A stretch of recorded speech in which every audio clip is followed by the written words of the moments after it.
Ladies and gentlemen, welcome back to another video. And today, as you can see from the title, from the thumbnail, we have a point guard build for you guys, a Penny Hardaway build for you guys here today. So practically what I did is I went into the roster list. I went to like the 2000, or not the 2000, the 95 version of him, the magic version of him.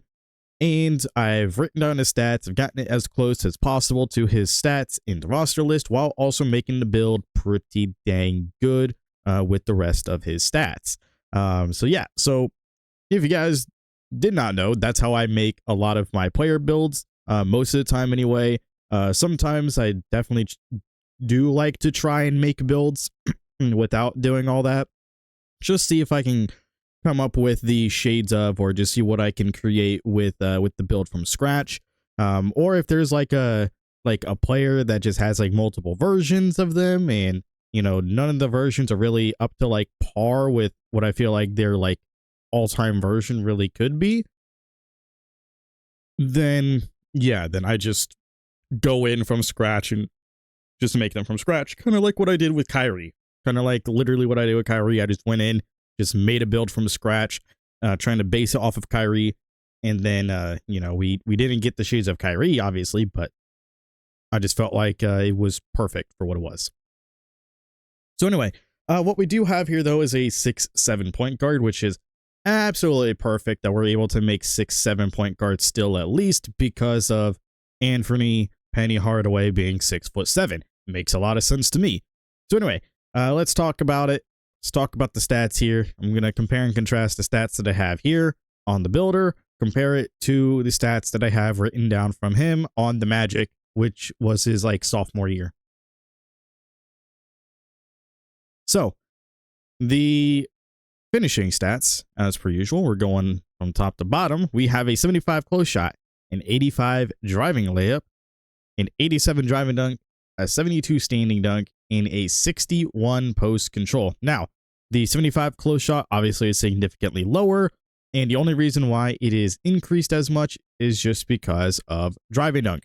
We really did not touch the close shot that much, unless we really wanted to have like some higher post control and lower driving dunk ability. Then I would do more on the post control and have a little bit higher close shot as well if I'm able to.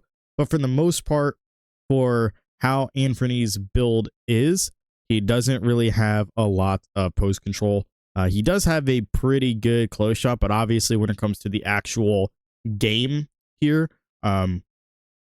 really you have to utilize less close shot just so you can get like other stats in, which is what we did, especially for the driving dunk. The driving dunk is 1 point higher than his. He's got an 86 driving dunk on the roster. On the roster version I looked at. The standing dunk, we have a 72 when he's got a 70. And the reason why we did these like changes for the driving dunk and the standing dunk in particular is for the sake of driving dunk, we are getting the 87 for post riser on silver. And we also have the 72 standing dunk, so we can get rise up on bronze. So if we are underneath the basket, we can actually get, some standing dunk animations. And, like, instead of just getting some slow ass standing layup animations, if we're getting closed out on in the paint, then we can actually just get underneath the basket and get a standing dunk animation when we're underneath it. Now for the driving layup, though, he's got a 93 driving layup, but unfortunately we only have like an 85. And I went up to an 85 because I felt like that was also really, really good. Considering that the next like threshold for like anything that was like super, super important, other than like float game being on gold with an 88, layup mixmaster needed a 93 to get it gold. But unfortunately, that's literally 8 attributes that we'd have to add on to the driving layup just to get that layup mixmaster on gold, as well as just to make it exactly how his build is in the roster. So that's not necessarily going to happen. And then also like physical finisher, there's nothing too crazy about it since we don't have the strength to get anything higher. So we're not really focusing on that. And then the aerial wizard, we're not really focusing on that either, considering that we don't have the vertical. And the reason why we don't have the vertical for it is just because, well, we're kind of limited on what we can do here. So That's the only reason why we don't have like a higher vertical or anything like that, because we are limited. Otherwise, I probably would have tried to get the 87 layup with the 80 vert to try and get that Hall of Fame. That would have been pretty cool. Considering that he's got an 83 vertical and a 93 driving layup, so that would have been really, really good to have. But unfortunately, we just cannot utilize that. But that's the main reason why, you know, these like finishing is just the main thing that's changed really the most. Once we get like to like the other sections, I'm going to tell you there's like less and less changes, major changes, I should say. So yeah, that's the main reason why all this is pretty much changed. Now, when it comes to the post control, though, there's only one additional point added on to post control, because he originally does have a 60, which does indeed give you that post fade phenom on bronze, but then you add on that one extra point that gives you hook specialist on bronze as well. Plus, it just gives you that, you know, that one extra attribute just to throw on here. If you didn't want to throw it on, you know, interior or offensive rebound, because it makes no sense just to like add onto these when you're not really going to be utilizing them, or the standing dunk. I mean, there's no point having the 73 standing dunk. It's not really going to do much. You could just have it on free throw, but then you'd have to add the extra point on the offensive rebound anyway, which is, you know, the more obnoxious thing. So I just went on post control. Give me hook specialist on bronze. So just in case I do get like a hook animation in the paint for some reason, then I can still at least time it and have that badge to help me out a little bit, especially against like smaller guards. Now, when it comes to shooting is pretty damn close to what it is on the roster. We have an 80 mid-range, which is exactly what he has on the roster. And then we have an 83 three-point rating, which is not what he has on the roster. He has an 80-80, not an 80-83 like we have. But I went with the 83 because we were able to just go up by those 3 points to get limitless range. That's the only reason why I have decided to do that. So with that being said, pretty good stuff here. And then we also have an 80 free throw, even though he only has a 76, but free throw is free throw. It's one of those things where you just kind of just put it at a point and then you just add extra points onto it at the end, whatever your leftovers are.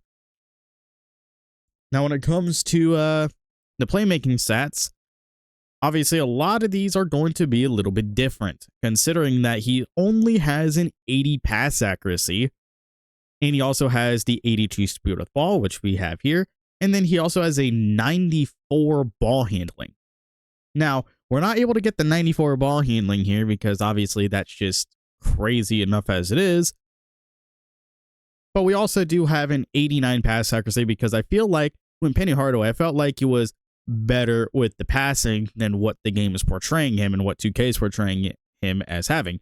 Plus, the 89 is a really good break point to have that versatile visionary. Right before you reach the break points of obviously having Dimer and Break Starter on Hall of Fame and also getting Bailout on Silver. So 89, I feel like, is just a pretty good break point here. But the 86 ball handling, however, even though he has like a super high ball handle rating, we have it up to an 86 as like just high enough so we can get some really good animations. And we also have Ankle Assassin on Silver as well, which is pretty good. But for the most part, we do still, however, get Unpluckable on Silver. We don't have the strength to get our strong handle any higher than bronze, but we do have it. And then we do have handles for days on Silver as well. So we're still going to be really, really good. And we also have like the 82 speed with ball, which matches what he has on the roster. But we're not able to get to the 86 in order to get that lightning launch on gold. But we do have the 75 plus in order to get it silver to begin with.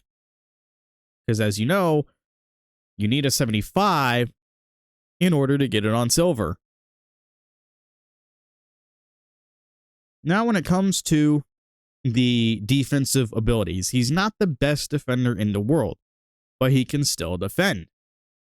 Which is why we kind of have a lot of these attributes kind of the same and not changed. The ones that are not changed is the interior defense, the block rating, the offensive rebound, and the defensive rating, the defensive rebound rating besides the the 44 when he has a 43. It's just that one extra attribute added on because of our other stats that we have. So that's the only reason why.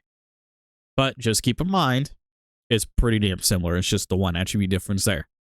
The only two differences that we have is literally the perimeter defense and the steal rating, because he has a 78 perimeter defense, but you are getting absolutely nothing for having it at a 78 plus. You would need to go all the way up to an 82 plus in order to be able to get something more like, important, like Challenger. And if you did manage just to go to an 80 at least, you'd get off-ball pass. But being the point guard, you're more than likely going to be guarding the other ball handlers. So off-ball pass really isn't going to do that much. And also, it's not like you really need it that high anyway. But we do have the 74, which does give us Challenger, on-ball menace, and pick dodger all on bronze. And then we do have a 73 steal instead of the 71, because the 73 is what gives us that breakpoint for silver interceptor. So he's now able to get into those lanes a little bit more. So enough of the other stats though, as we go to the final section of the physicals. With the physicals though, we do have an 80 speed and an 84 agility. Now he usually has an 82 speed and 86 agility, but we have -2 on both, so it still kind of equals out to what it usually would be. So with the 80 speed though, we do have slippery off ball on silver. Same as with the agility being an 84, we have slippery off ball on silver. And then that also gives us shifty shooter on bronze, pick dodger on bronze, and on-ball menace on bronze. Even though we're able to get every single badge here for agility upgraded if we have the other stats available. But unfortunately, we do not. So strength though, we did increase it to a 60 when he does have a 58 strength.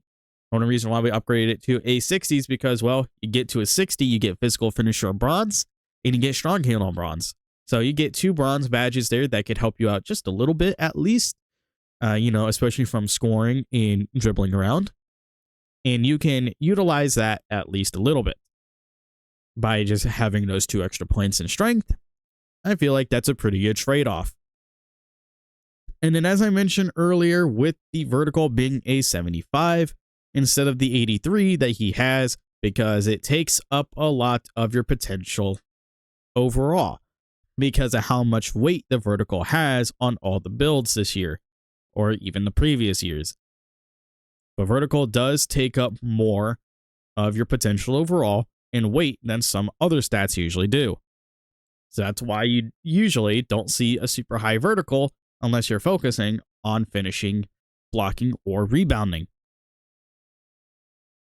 But as I mentioned before, we do get Aerial Wizard, Posterizer, and Rise Up on their respective, tiers, though, as we mentioned before.